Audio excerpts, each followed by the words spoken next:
Há um lugar para Israel nos planos de Deus? No capítulo 11, o apóstolo Paulo vai lidar um pouco mais especificamente com a questão de Israel. Versículos 1 e 2. Pergunto, pois, terá Deus porventura rejeitado o seu povo? De modo nenhum. E aí Paulo apresenta uma evidência para este ponto, o conceito de que Deus não rejeitou a Israel, ou os judeus. Porque eu também sou israelita, da descendência de Abraão, da tribo de Benjamim. Deus não rejeitou o seu povo a quem de antemão conheceu. Infelizmente, há muitas pessoas que creem que Deus rejeitou Israel. Que Israel é uma nação excluída dos planos de Deus. Que os judeus foram abandonados à sua própria sorte. São um povo amaldiçoado por Deus.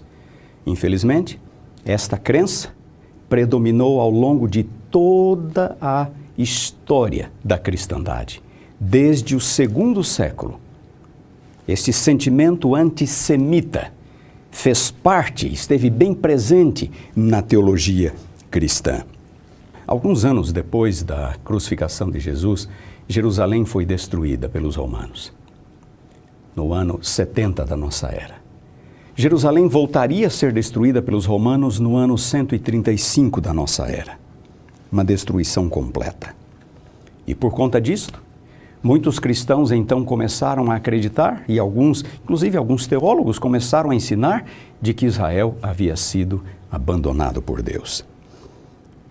E ao longo da Idade Média, os judeus foram tratados com muito ódio. Na própria teologia cristã, na essência da mensagem cristã, ela carregava consigo um elemento antissemita muito intenso. A palavra judeu está relacionada ao nome Judas, ou ao nome Judá. Judeu significa aqueles que são da tribo de Judá, mas eles foram comparados com Judas, que é o mesmo nome de Judá, que foi o traidor do Filho de Deus. E assim, todos os judeus foram considerados traidores, assassinos, aqueles que crucificaram o Filho de Deus. As práticas judaicas foram relegadas a um segundo plano. Na verdade, as práticas judaicas foram até proibidas em contextos cristãos. A observância do sábado foi proibida. A distinção entre animais puros e impuros foi proibida. As escrituras judaicas foram chamadas de Antigo Testamento, como se fosse algo ultrapassado e inferior ao Novo Testamento.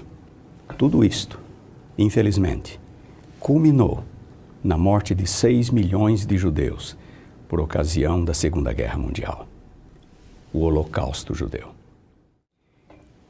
2000 anos de antissemitismo, alimentando sentimentos equivocados, conceitos e sentimentos equivocados para com os judeus, na essência do ensino cristão, da teologia cristã, culminaram com a morte de 6 milhões de judeus. O que é que Paulo diz? Rejeitou Deus o seu povo? De forma nenhuma. É exatamente o que Paulo diz. Deus não rejeitou a Israel, e a evidência disso Paulo apontava para si mesmo. Eu sou uma prova de que Deus não rejeitou a Israel. Eu sou judeu. E Paulo se converteu depois da cruz, depois do Pentecostes. No versículo 28, Paulo vai dizer: quanto ao evangelho, são eles inimigos por vossa causa. Quanto, porém, à eleição, são amados por causa dos patriarcas. Deus ama Israel. Ele não rejeitou a Israel. E o propósito de Deus, capítulo 11, versículo 32, é de salvar a todos, judeus e gentios. Deus quer usar de misericórdia para com todos, e não apenas para um grupo específico, à exclusão de outro. Vamos então ao capítulo 11, versículos 25 a 27. O que é que Paulo está querendo dizer nesta passagem? Porque não quero, irmãos, que ignoreis este mistério, para que não sejais presumidos em vós mesmos, que veio o endurecimento em parte a Israel, até que haja entrado a plenitude dos gentios. E assim, versículo 26, todo Israel será salvo. Como está escrito, virá de Sião um libertador e ele apartará de Jacó as impiedades. Esta é a aliança com eles, quando eu tirar os seus pecados. A que é que Paulo está se referindo nestes versículos? Qual é o mistério? Bom, ele diz, este mistério que ele menciona no versículo 25 contém 3 aspectos. O primeiro é o endurecimento a Israel.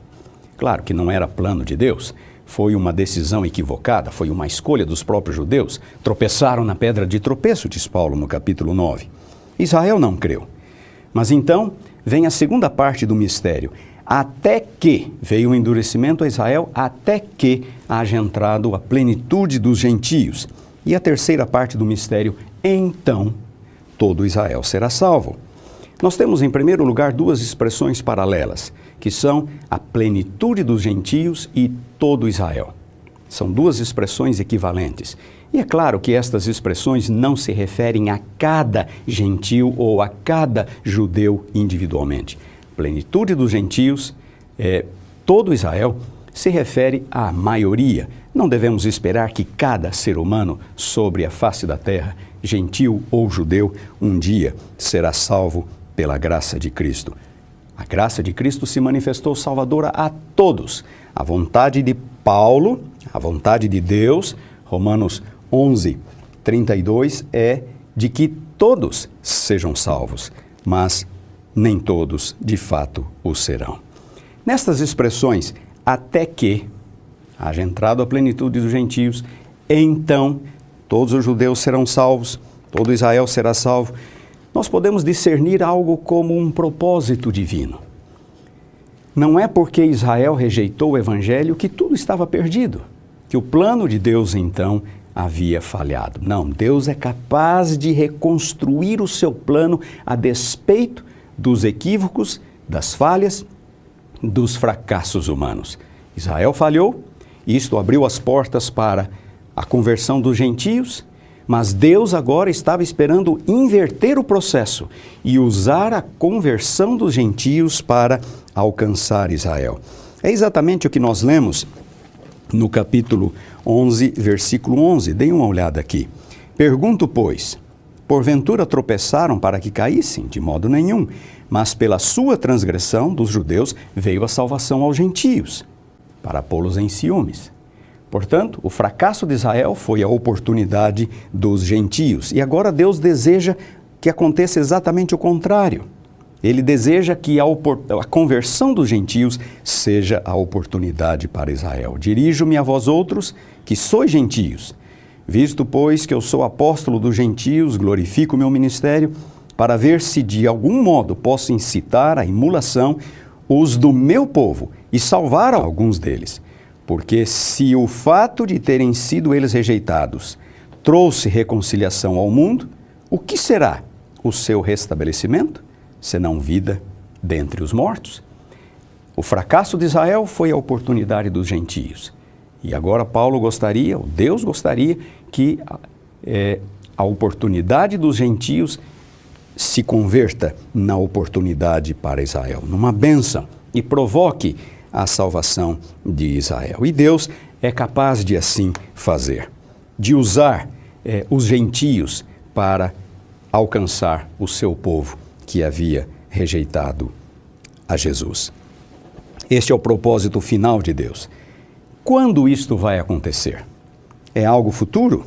É verdade que Paulo diz aqui no versículo 26, e assim todo Israel será. Ele usa o tempo futuro. Mas notem, nos versículos 30 e 31, Paulo usa o advérbio agora 3 vezes. Ele está se referindo a algo que estava acontecendo em seus dias. E os planos de Deus para com Israel não estão reservados para um futuro distante, mas é algo que ocorre ao longo da história enquanto a pregação do Evangelho estiver em andamento. Versículo 14, 11 e 14, ele vai dizer exatamente isto, para ver se de algum modo posso incitar à emulação os do meu povo e salvar alguns deles. Paulo não está olhando para um futuro distante, mas para algo que gostaria ele que acontecesse em seus próprios dias. E a nossa última pergunta, é uma profecia? Haverá então um momento em que todo Israel será salvo? Bom, já vimos que isto não é escatológico, não tem que ver com o fim dos tempos, tem que ver com a pregação do Evangelho nos dias de Paulo. Mas é uma profecia? Não. Nós somos forçados a dizer, pelo contexto, que isto não é uma profecia. Note, vamos reler o capítulo 10, versículo 1. Irmãos, a boa vontade do meu coração e a minha súplica. Paulo está falando de um profundo desejo, a salvação de Israel. É um desejo de Paulo. E ao longo destes versículos em que Paulo fala sobre a salvação de Israel, no texto grego original, o apóstolo Paulo usa o modo subjuntivo diversas vezes. E o subjuntivo não se refere a ações concretas, mas a ações possíveis. Isto combina com capítulo 10, versículo 1, onde Paulo diz que a salvação de Israel é a súplica do seu coração.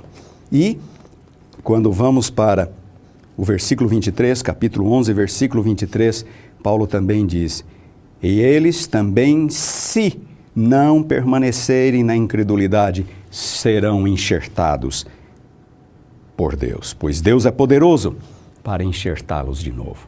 Portanto, nós temos aqui não uma profecia, mas é um desejo de Paulo, um desejo profundo de Paulo para com sua própria nação. E ela é condicional. Se não permanecerem na incredulidade, poderão ser enxertados novamente. O que é que você pensa de Israel? Lembre-se, o fracasso de Israel foi a oportunidade dos gentios. Deus é soberano. Ele pode, de alguma forma, usar agora a conversão dos gentios como uma oportunidade para Israel. O que nós não podemos é nutrir sentimentos equivocados de que determinadas pessoas, os judeus, estão excluídos do plano de Deus. Mas como verdadeiros cristãos, desenvolver a nossa parte, fazer a nossa parte no plano de Deus, para que a graça possa se estender a todos, indistintamente, gentios ou judeus. Deus deseja usar de misericórdia para com todos. Romanos 11, 32. A graça de Deus se manifestou salvadora a todos os homens. Não haverá uma conversão futura de Israel. Se houver, será ao longo da história, no decorrer da pregação do Evangelho. E quanto mais nós fizermos a nossa parte, nos colocando nas mãos de Deus, sendo usados pelo Espírito como veículos de graça aos outros, mais conversões ocorrerão, tanto de gentios quanto de judeus. Que Deus nos abençoe, para que possamos ser estes veículos que levem a graça de Deus, sem preconceito, sem discriminação, a todos, para que o maior número possível de pessoas, judeus ou não, possam ser salvas, alcançadas por esta graça maravilhosa. Que Deus